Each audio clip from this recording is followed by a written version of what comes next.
Praise lord. దేవునికి స్తోత్రం కలుగును గాక. ప్రియమైన దేవుని బిడ్డలారా, మరొకసారి ఈ ఆధ్యాత్మిక కార్యక్రమం ద్వారా ఈ విధంగా మీ ముందుకు రావడానికి దేవుడు నాకు అనుగ్రహించిన గొప్ప భాగ్యాన్ని బట్టి దేవాది దేవునికి ఎంతగానో కృతజ్ఞతాస్తుతులు చెల్లించి ఉన్నాను. అదేవిధంగా ఈ ఆధ్యాత్మిక కార్యక్రమంలో మేము యూట్యూబ్లో అప్లోడ్ చేస్తున్నప్పుడు వీక్షించు దేవుని గణపరుస్తున్న ఆత్మీయులకు మీ అందరికీ ప్రభువైన యేసుక్రీస్తు నామములో శుభములు తెలుపుచూ ఉన్నాను. ప్రియమైన దేవుని బిడ్డలారా, గత వారము యెహోషాపాతును బట్టి 2 మహా అద్భుత కార్యములను చేసిన దేవుడు అనే అంశాన్ని మనం ధ్యానం చేసుకోవడం జరిగింది. ఆ అంశ ధ్యానంలో భాగంగా ఎన్నో చారిత్రక ఆధారాలు మనం తెలుసుకోవడం జరిగింది. అదేవిధంగా దేవుని మహాశక్తిని గురించి, దేవుని గొప్పతనాన్ని గురించి మనం తెలుసుకోవడం జరిగింది. ఒకవేళ ఎవరైనా అంశ ధ్యానాన్ని వీక్షించలేనట్లయితే వీక్షించవలసిందిగా ప్రభువైన యేసుక్రీస్తు నామములో మీ అందరినీ కోరుచూ ఉన్నాను. ప్రియమైన దేవుని బిడ్డలారా, ఈ దినము మనం ధ్యానం చేసుకొనబోయే నూతన అంశము సైన్స్ చెప్పకముందే బైబిల్ చెప్పిన సత్యాలు అనే అంశాన్ని మనం ధ్యానం చేసుకునిపోవచ్చు ఉందాం. అయితే ఈ అంశంలోకి మనం ముందుకు వెళ్ళక ముందు ప్రియమైన దేవుని బిడ్డలారా, మీ ఆలోచన కొరకై కొన్ని విషయాలు నేను మీకు తెలియపడదామని ఆశపడుచున్నాను. అవేంటంటే, భూమిపై నివసించే సకల ప్రాణుల్లో మానవుడు మాత్రమే ఆలోచించగలిగే మేధస్సు గలవాడు. అయితే ప్రియమైన దేవుని బిడ్డలారా, నాటి రాతి యుగం మొదలుకొని నేటి సైబర్ యుగం వరకు తన కళ్ళ ముందున్న ప్రకృతిని మానవుడు పరిశోధిస్తూ వినీల ఆకాశంలో గ్రహాలను, నక్షత్రాలను పరిశోధించే స్థాయికి మానవుడు చేరుకున్నాడు. అయితే ప్రియమైన దేవుని బిడ్డలారా, ఇంత శాస్త్ర పరిజ్ఞానం విపరీతంగా అభివృద్ధి చెందిన ఈ ఆధునిక సమాజంలో మనిషి శాస్త్రాన్నే నమ్ముచూ ఉన్నాడు. సైన్స్నే నమ్ముచూ ఉన్నాడు. ప్రియమైన దేవుని బిడ్డలారా, ఇంతకీ ఈ శాస్త్రం ఎలా పుట్టింది, ఎక్కడి నుండి పుట్టింది అని మనం ఆలోచిస్తే ప్రియమైన దేవుని బిడ్డలారా, ప్రకృతి నుండే శాస్త్రం పుట్టింది అనే విషయాన్ని మనం తప్పక గ్రహించాలి. ఎలా అంటే ప్రియమైన దేవుని బిడ్డలారా, వృక్షాలు ఉన్నాయి కాబట్టి వృక్ష శాస్త్రం ఉంది. అదేవిధంగా జీవులు ఉన్నాయి కాబట్టి జీవశాస్త్రం ఉంది. అదేవిధంగా అంతరిక్షము, నక్షత్ర మండలాలు అవి ఉన్నాయి కాబట్టి ఖగోళ శాస్త్రం ఉంది. ఇలా మనం చెప్పుకుంటూ పోతే సకల శాస్త్రాలు ఎక్కడి నుండి పుట్టాయంటే ప్రకృతి నుండే పుట్టాయనే విషయాన్ని మనం తప్పక తెలుసుకోవాలి. హల్లెలూయా, హల్లెలూయా. అయితే ప్రియమైన దేవుని బిడ్డలారా, ఇప్పుడు మనం తెలుసుకున్నాం శాస్త్రం పుట్టింది ప్రకృతి నుండే అనే విషయము మనకి తెలియపరచబడింది. మరి ప్రకృతి ఎలా పుట్టింది అనే విషయాన్ని మనం ఆలోచిస్తే బైబిల్ గ్రంథంలో మనం చూస్తున్నప్పుడు హెబ్రీలకు రాసిన పత్రిక 11వ అధ్యాయం 3వ వచనంలో ప్రపంచములు దేవుని వాక్యం వలన నిర్మాణమైనవి అని మనం చూస్తూ ఉంటాం. హల్లెలూయా, హల్లెలూయా. అంతేకాకుండా ప్రియమైన దేవుని బిడ్డలారా, ఆదికాండము 1వ అధ్యాయాన్ని మనం చదివినట్లయితే సృష్టిని, దానిలో ఉన్న సమస్తాన్ని దేవుడు తన మాట ద్వారా కలుగు చేస్తానని మనకి వివరంగా తెలియపరచబడుతుంది. అంతేకాకుండా ప్రియమైన దేవుని బిడ్డలారా, యోహాను సువార్త 1వ అధ్యాయం 3వ వచనంలో కలిగి ఉన్నదేదియు ఆయన లేకుండా కలుగలేదు అని మనం చూడగలం. ప్రియమైన దేవుని బిడ్డలారా, అంతేకాకుండా కొలస్సీలకు రాసిన పత్రిక 1వ అధ్యాయం 16వ వచనంలో ఏలయనగా ఆకాశం అందున్నవియు భూమి అందున్నవియు దృశ్యమైనవి గాని అదృశ్యమైనవి గాని అవి సింహాసనములైనను ప్రభుత్వములైనను ప్రధానులైనను అధికారములైనను సర్వమును ఆయన యందు సృజింపబడిను, సర్వమును ఆయన ద్వారాను ఆయనను బట్టి సృజింపబడిను అని మనం చూడగలం. హల్లెలూయా, హల్లెలూయా. అంతేకాకుండా ప్రియమైన దేవుని బిడ్డలారా, రోమీలకు రాసిన పత్రిక 11వ అధ్యాయం 36వ వచనాన్ని మనం చూస్తున్నప్పుడు ఆయన మూలమునను, ఆయన ద్వారాను, ఆయన నిమిత్తమును సమస్తము కలిగి ఉన్నవి, యుగముల వరకు ఆయనకు మహిమ కలుగును గాక, ఆమేన్ అని మనం చూస్తూ ఉంటాం. అంతేకాకుండా యోహాను సువార్త 1వ అధ్యాయం 2వ వచనంలో సమస్తమును ఆయన మూలంగా కలిగినని మనం చూస్తాం. హల్లెలూయా, హల్లెలూయా. కాబట్టి ప్రియమైన దేవుని బిడ్డలారా, ప్రకృతి ఎలా పుట్టింది అంటే ప్రకృతి పుట్టింది దేవుని మాట ద్వారా, దేవుని ద్వారా అనే విషయాన్ని మనం తప్పక తెలుసుకోవాలి. హల్లెలూయా, హల్లెలూయా. కానీ ఈ రోజుల్లో ప్రియమైన దేవుని బిడ్డలారా, చాలామంది ప్రకృతిని పుట్టించిన దేవుని మాటను, దేవుణ్ణి నమ్ముటలేదు, కానీ ఈ ప్రకృతి నుండి పుట్టిన శాస్త్రాన్ని నమ్ముతూ ఉన్నారు. ప్రియమైన దేవుని బిడ్డలారా, అయితే ఈ అంశ ధ్యానం ద్వారా కొన్ని సత్యాలు నేను మీకు తెలియపడదామని ఆశపడుచున్నాను.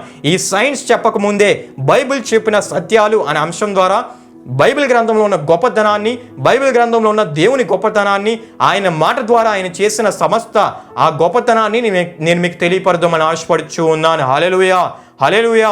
ప్రియమైన దేవుని బిడ్డలారా, సైన్స్ చెప్పకముందే బైబిల్ చెప్పిన సత్యాలు అనే అంశంలో మొట్టమొదటి విషయంగా మనం తెలుసుకోబోతున్న విషయం ఏంటంటే, ప్రాచీన భారతీయ తొలి ఖగోళ శాస్త్రవేత్త అయిన ఆర్యభట్ట నక్షత్రాలు కదలవని, భూమి తిరుగుట వలన నక్షత్రాలు కదులుతున్నట్లు కనిపిస్తాయని క్రీస్తు శకం 5వ శతాబ్దంలో తన సిద్ధాంతాన్ని ప్రతిపాదించారు.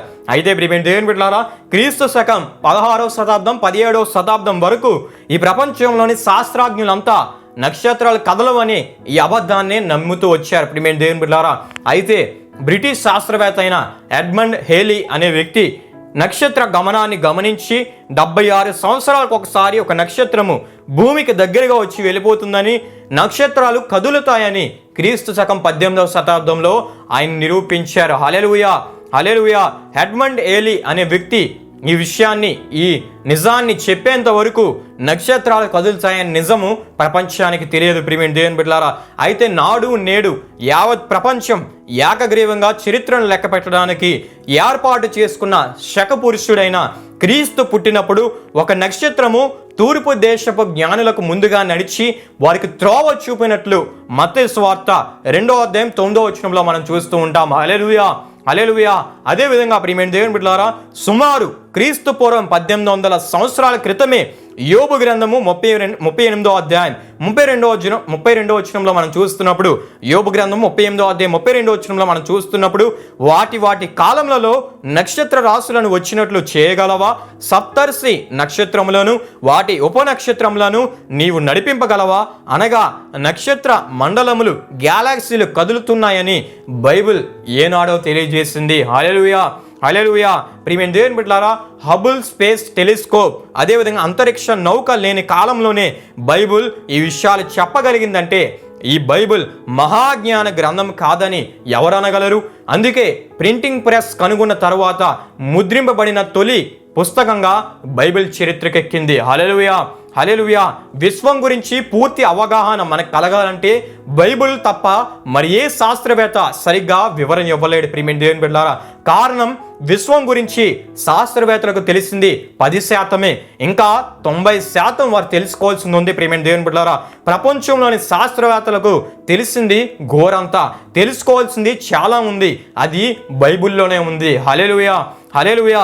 బైబిల్ ఊహించి రాసిన గ్రంథం కాదు, భూత భవిష్యత్ వర్తమాన కాలాలను కూడా తెలియజేయగలిగే విజ్ఞాన గని బైబిల్ అయి ఉన్నది. హల్లెలూయా, హల్లెలూయా. ప్రియమైన దేవుని బిడ్డలారా, సైన్స్ అనేది లేనప్పుడే కొన్ని వేల సంవత్సరముల క్రితమే ప్రపంచ శాస్త్రవేత్తలకు, మేధావులకు అందని ఎన్నో ప్రకృతి ధర్మాలను, విశ్వ రహస్యాలను, సృష్టి నియమాలను గురించి ప్రబోధించింది బైబిల్ గ్రంథం అయి ఉన్నది. హల్లెలూయా, హల్లెలూయా. గనుక ప్రియమైన దేవుని బిడ్డలారా, బైబిల్ వాస్తవాలను వరుసగా పరిశీలించి ప్రతి పదాన్ని పరిశోధనాత్మకంగా చదువుతూ ఆలోచించు బైబిల్ గొప్పతనం నీకు తెలియపరచబడుతుంది. హల్లెలూయా, హల్లెలూయా. ఎందుకు ఈ విషయాలు తెలియపరుస్తున్నానంటే, నక్షత్రాలు కదులుతాయని బైబిల్ గ్రంథం సుమారు 3500 సంవత్సరాల క్రితమే యోబు గ్రంథం ద్వారా మనకు తెలియపరిచింది. అంతేకాకుండా ఎడ్మండ్ హేలీ కనుగొనక ముందే 1700 సంవత్సరాల క్రితమే క్రీస్తు జనన సందర్భం ద్వారా మనకు తెలియపరిచింది. హల్లెలూయా, హల్లెలూయా. గనుక ప్రియమైన దేవుని బిడ్డలారా, మొట్టమొదటి విషయాన్ని మనం తెలుసుకున్నాం. నక్షత్రాలు కదులుతాయనే విషయాన్ని బైబిల్ ఇంచుమించు 3500 సంవత్సరాల క్రితమే తెలియపరిచింది యోబు గ్రంథం ద్వారా.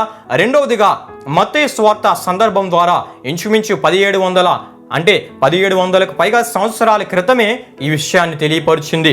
రెండో విషయం తెలుసుకుందాం ప్రియమైన దేవుని బిడ్డలారా. క్రీస్తు శకం 1687వ సంవత్సరంలో సర్ ఐజాక్ న్యూటన్ భూమి శూన్యంలో వేలాడుతుందని ఆయన తెలియజేశారు. ప్రియమైన దేవుని బిడ్డలారా, అయితే ఈ విషయాన్ని సుమారు క్రీస్తు పూర్వం 1800 సంవత్సరంలో యోబు గ్రంథం 26వ అధ్యాయం 7వ వచనం ద్వారా దేవుడు శూన్య మండలం పైన భూమిని వేలాడదీసనని రాయబడి ఉంది. ప్రియమైన దేవుని బిడ్డలారా, హల్లెలూయా, హల్లెలూయా. అంటే ప్రియమైన దేవుని బిడ్డలారా, సర్ ఐజాక్ న్యూటన్ ఈ విషయాన్ని ఆయన ప్రతిపాదించక ముందే ఆయన కన్నా ఇంచుమించు 3400 సంవత్సరాల క్రితమే దేవుడి విషయాన్ని బైబిల్లో రాయించాడు. హల్లెలూయా, హల్లెలూయా. మూడవదిగా ప్రియమైన దేవుని బిడ్డలారా, క్రీస్తు శకం 1543వ సంవత్సరంలో నికోలస్ కోపర్నికస్ డి రివల్యూషన్ బస్ ఆర్బియం కొలస్టియం అనే బుక్లో heliocentric theory of the universe అనే థియరీ గురించి ఆయన ప్రతిపాదించారు. ఆ థియరీ ఏం చెబుతుందంటే భూమి కదులుతుందని తెలియజేస్తుంది. భూమి సూర్యుని చుట్టూ తిరగటం వలనే కాలములు మారుతున్నాయని ఆయన చెప్పారు. ప్రియమైన దేవుని బిడ్డలారా, క్రీస్తు పూర్వం 230వ సంవత్సరంలో అరిస్టార్కస్ అనే గ్రీక్ ఖగోళ శాస్త్రవేత్త భూమి సూర్యుని చుట్టూ తిరుగుతుందనే విషయాన్ని ఆయన తెలియజేస్తారు. ప్రియమైన దేవుని బిడ్డలారా, అయితే బైబిల్ ఎన్ని సంవత్సరాల క్రితం ఈ విషయాన్ని తెలియజేసిందో ఈ సందర్భంలో మనం తెలుసుకుందాం. హల్లెలూయా, హల్లెలూయా. అయితే ప్రియమైన దేవుని బిడ్డలారా, నికోలస్ కోపర్నికస్ ఈ విషయాన్ని తెలియపరచక ముందే సుమారు క్రీస్తు పూర్వం 1800 సంవత్సరంలో రాయబడిన యోబు గ్రంథం 9వ అధ్యాయం 6వ వచనంలో భూమిని దాని స్థానంలో నుండి కదిలించేవాడు నేనే అని దేవుడు పలికినట్లు మనం చూస్తాం. హల్లెలూయా, హల్లెలూయా. అంటే ప్రియమైన దేవుని బిడ్డలారా, భూమి కదులుతుందనే విషయాన్ని దేవుని వాక్యం ఏనాడో తెలియపరిచింది. ప్రియమైన దేవుని బిడ్డలారా, అంతేకాకుండా క్రీస్తు పూర్వం 800 సంవత్సరంలో ఆ ప్రాంతంలో రాయబడిన కీర్తనల గ్రంథము 74వ కీర్తన 17వ చరణంలో భూమి సూర్యుని చుట్టూ తిరగటం వలనే కాలములు మారుతున్నాయనే విషయము మనకు తెలియపరచబడుతుంది. హల్లెలూయా, హల్లెలూయా. అంటే ప్రియమైన దేవుని బిడ్డలారా, నికోలస్ కోపర్నికస్ కన్నా ఇంచుమించు 3343 సంవత్సరముల క్రితమే బైబుల్ ఈ విషయాన్ని తెలియపరిచింది. అంతేకాకుండా అరిస్టార్కస్ అనే గ్రీకు ఖగోళ శాస్త్రవేత్త కన్నా ఇంచుమించు 1570 సంవత్సరాల క్రితమే ఈ విషయం బైబిల్ తెలియపరిచింది. ఏ విషయం అంటే భూమి కదులుతుందనే విషయాన్ని తెలియపరిచింది. భూమి సూర్యుని చుట్టూ తిరగడం వలనే కాలములు మారుతున్నాయనే విషయాన్ని కూడా తెలియపరిచింది. హల్లెలూయా, హల్లెలూయా. ప్రియమైన దేవుని బిడ్డలారా, ఇప్పటి వరకు 3 విషయాలు మనం తెలుసుకుందాం. 4వ విషయంలోనికి మనం ముందుకు వెళ్ళిపోదాం. 4వ విషయం ఏంటంటే ప్రియమైన దేవుని బిడ్డలారా, క్రీస్తు పూర్వం 500 నుండి 428వ సంవత్సరంలో ఆ ప్రాంతం మధ్యలో బ్రతికిన గ్రీకు ఫిలాసఫర్ అయిన అనాక్సాగోరస్ చంద్రునికి స్వయం ప్రకాశ శక్తి లేదని, చంద్రుడు ప్రకాశించాలంటే సూర్యుని కాంతి అవసరమని ఆయన పరిశోధన చేసి తెలియపరిచారు. హల్లెలూయా, హల్లెలూయా. ఈ విషయాన్ని ప్రియమైన దేవుని బిడ్డలారా, క్రీస్తు పూర్వం 1800 సంవత్సరంలో రాయబడిన యోబు గ్రంథం 25వ అధ్యాయం 5వ వచనంలో మనం చూస్తున్నప్పుడు ఆయన దృష్టికి చంద్రుడు కాంతి గలవాడు కాడని, అనగా చంద్రుడికి స్వయం ప్రకాశిక శక్తి లేదని తెలియపరిచింది. ప్రియమైన దేవుని బిడ్డలారా, హల్లెలూయా, హల్లెలూయా. క్రీస్తు పూర్వం 740 సంవత్సరంలో ఆ ప్రాంతంలో రాయబడిన యెషయా గ్రంథం 13వ అధ్యాయం 10వ వచనంలో మనం చూస్తున్నప్పుడు సూర్యుని చీకటి కమ్మును, చంద్రుడు ప్రకాశింపడు అని రాయబడి ఉంది. ప్రియమైన దేవుని బిడ్డలారా, ఈ విషయాలు పరిశుద్ధ గ్రంథమైన బైబిల్ ఏనాడో తెలియపరిచింది. అంతేకాకుండా ఈ విషయాన్ని అంటే చంద్రునికి స్వయం ప్రకాశిక శక్తి లేదని, చంద్రుడు ప్రకాశించాలంటే సూర్యుని కాంతి అవసరమని ఈ తెలియపరచిన ఈ విషయాన్ని క్రీస్తు శకం 1609వ సంవత్సరంలో టెలిస్కోప్ను కనుగొన్న గెలీలియో గెలాలి అనే ఇటలీ ఖగోళ శాస్త్రజ్ఞుడు తెలియపరిచారు. ప్రియమైన దేవుని బిడ్డలారా, అంటే ఈ విషయాన్ని బైబిల్ అనాక్సాగోరస్ కన్నా ఇంచుమించు 1400 సంవత్సరాల క్రితమే తెలియపరిచింది. గెలీలియో గెలాలి అనే ఇటలీ ఖగోళ శాస్త్రజ్ఞుడు కన్నా ఇంచుమించు 3409 సంవత్సరాల క్రితమే బైబిల్ తెలియపరిచింది. అదేవిధంగా ప్రియమైన దేవుని బిడ్డలారా, ఈ మధ్య కాలంలో మనం వింటూ ఉన్నాం నక్షత్రములన్నీ ఒకే రకమైనవి కావని, blue stars, dark stars, magnetars, crab nebula, supernova, quasars, neutron stars ఇలా వివిధ రకాలుగా ఉన్నాయని అనేకులు పరిశోధన చేసి తెలియపరిచారు. ప్రియమైన దేవుని బిడ్డలారా, ఈ విషయాల గురించి కూడా మనం తెలుసుకుందాం. ఈ విషయాలు ఈ కనుక్కున్న వారు ఏ సందర్భంలో ఏ సంవత్సరంలో తెలియపరిచారు, బైబిల్ ఎప్పుడు తెలియపరిచింది అనే విషయాన్ని మనం తెలుసుకుందాం. హల్లెలూయా, హల్లెలూయా. ప్రియమైన దేవుని బిడ్డలారా, ఈ విషయాల్లో భాగంగా అంటే blue stars, dark stars, magnetars, crab nebula, supernova, క్వాజర్లు, న్యూట్రన్ స్టార్స్ ఇలా వివిధ రకాలుగా ఉన్నాయని, నక్షత్రాలు ఉన్నాయని మనం చెప్పుకోవడం జరిగింది. ఇవి ఎవరు కనుగొన్నారు, ఏ సంవత్సరాల్లో కనుగొన్నారో ఈ సందర్భంలో మనం తెలుసుకుందాం. ప్రియమైన దేవుని బిడ్డలారా, 1995వ సంవత్సరంలో ఈవాన్ కింగ్ అనే ఖగోళ శాస్త్రవేత్త బ్లూ స్టార్స్ ఉన్నాయనే విషయాన్ని ఆయన తెలియపరిచారు. ఆయన చేసిన పరిశోధనలో బ్లూ స్టార్స్ను ఆయన కనుగొన్నారు. ప్రియమైన దేవుని బిడ్డలారా, 2007వ సంవత్సరంలో క్యాథరిన్ ఫ్రీజ్ అనే ఖగోళ భౌతిక శాస్త్రవేత్త డార్క్ స్టార్స్ ఉన్నాయనే విషయాన్ని తెలియపరిచారు. ప్రియమైన దేవుని బిడ్డలారా, వారు పరిశోధన చేసి డార్క్ స్టార్స్ ఉన్నాయనే విషయాన్ని తెలియపరిచారు. అంతేకాకుండా 1992వ సంవత్సరంలో మెగ్నిటార్స్ని గురించిన విషయాలను గురించి రాబర్ట్ డంకన్ మరియు క్రిస్టఫర్ థామ్సన్ వారు పరిశోధించి వారు కనుగొన్నారు. అదేవిధంగా ఈ మెగ్నిటార్స్ గురించిన విషయాలను వారు తెలియపరిచారు. ప్రియమైన దేవుని బిడ్డలారా, అంతేకాకుండా 1731వ సంవత్సరంలో జాన్ బివిస్ అనే బ్రిటిష్ ఖగోళ శాస్త్రవేత్త క్రాబ్ నెబ్యులాను కనుగొన్నారు. ప్రియమైన దేవుని బిడ్డలారా, 1930 నుండి 40 సంవత్సరముల మధ్య కాలంలో వాల్టర్ బేడ్ మరియు జిక్కీ అనే ఇద్దరు ఖగోళ శాస్త్రవేత్తలు సూపర్ నోవాలను గురించి కనుగొని వారు దాని గురించిన వివరాలు ప్రపంచానికి తెలియపరిచారు. అంతేకాకుండా 1963 సంవత్సరంలో మార్టిన్ స్కిమ్ట్ మొట్టమొదటి క్వాజర్ను కనుగొని ప్రపంచానికి ఈ విషయాన్ని తెలియపరిచారు. 1967 సంవత్సరంలో మొట్టమొదటి న్యూట్రాన్ స్టార్ను జోసెలిన్ బెల్ బర్నల్ అనే ఖగోళ శాస్త్రవేత్త ఆయన కనుగొని ప్రపంచానికి తెలియపరిచారు. కానీ ప్రియమైన దేవుని బిడ్డలారా, ఈ విషయాన్ని సుమారు క్రీస్తు శకం 56వ సంవత్సరంలో కొరింథీయులకు రాసిన మొదటి పత్రిక 15వ అధ్యాయం 41వ వచనంలో మనం చూస్తున్నప్పుడు సూర్యుని మహిమ వేరు, చంద్రుని మహిమ వేరు, నక్షత్రములు మహిమ వేరు, మహిమని బట్టి ఒక నక్షత్రమునకు ఇంకొక నక్షత్రమునకు భేదము కలదు, అన్ని నక్షత్రాలు వివిధ రకాలుగా ఉన్నాయనే విషయాన్ని బైబుల్ ఏనాడో తెలియపరిచింది. హల్లెలూయా, హల్లెలూయా. అంటే ప్రియమైన దేవుని బిడ్డలారా, ఈ శాస్త్రవాదులు అందరూ కనుగొన్నారు. కానీ వీరందరికంటే ముందే కొరింథీయులకు రాసిన మొదటి పత్రిక 15వ అధ్యాయం 41వ వచనాన్ని మనం చదువుకుంటున్నప్పుడు ఈ విషయాన్ని బైబుల్ ఏనాడో తెలియపరిచింది. ప్రియమైన దేవుని బిడ్డలారా, గనుక 4 విషయాలు ఈరోజున మనం తెలుసుకున్నాం. ఈ 4 విషయాలు బైబుల్ ఏనాడో తెలియపరిచింది, సైన్స్ చెప్పకముందే బైబుల్ చెప్పింది అనే విషయాన్ని మనం తెలుసుకోవడం జరిగింది. గనుక బైబుల్ గొప్ప ప్రామాణిక దైవ గ్రంథం అనే విషయాన్ని మనం తప్పక గ్రహించాలి. ప్రియమైన దేవుని బిడ్డలారా, ఈ వారము ఈ 4 విషయాల్ని మనం తెలుసుకోవడం జరిగింది. వచ్చే వారము మరికొన్ని విషయాలు మనం తెలుసుకుందాం. సైన్స్ చెప్పకముందే, అంటే శాస్త్రవేత్తలు పరిశోధించి కనుగొనక ముందే బైబిల్లో రాయబడిన అద్భుతమైన పరిశోధనకు సంబంధించిన విషయాలు, బైబిల్ తెలియపరిచిన అద్భుతమైన శాస్త్రీయ విషయాల గురించి మనం ధ్యానం చేసుకుందాం. ప్రియమైన దేవుని బిడ్డలారా, కనుక ఈ విషయాలను వీక్షిస్తున్న మీరు పూర్తిగా వీక్షించి అనేకులకు షేర్ చేయవలసిందిగా ప్రభువైన యేసుక్రీస్తు నామములో మీ అందరినీ కోరుచూ ఉన్నాను. ప్రియమైన దేవుని బిడ్డలారా, ఈ కార్యక్రమాన్ని ముగింపు ప్రార్థనతో మనం ముగించుకుందాం.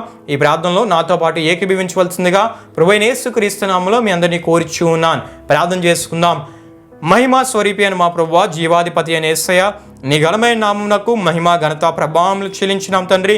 దేవా, ఈ వారము ఈ నూతనమైన అంశ ధ్యానం ద్వారా సైన్స్ చెప్పకముందే బైబిల్ చెప్పిన సత్యాలు అని ఈ నూతనమైన అంశ ధ్యానం ద్వారా ఎన్నో విలువైన సత్యాలు దేవ మేము తెలుసుకోవడానికి మీరు మాకు అనుగ్రహించిన గొప్ప భాగ్యాన్ని బట్టి నీకు స్తుతులు చెల్లిస్తున్నాం తండ్రి.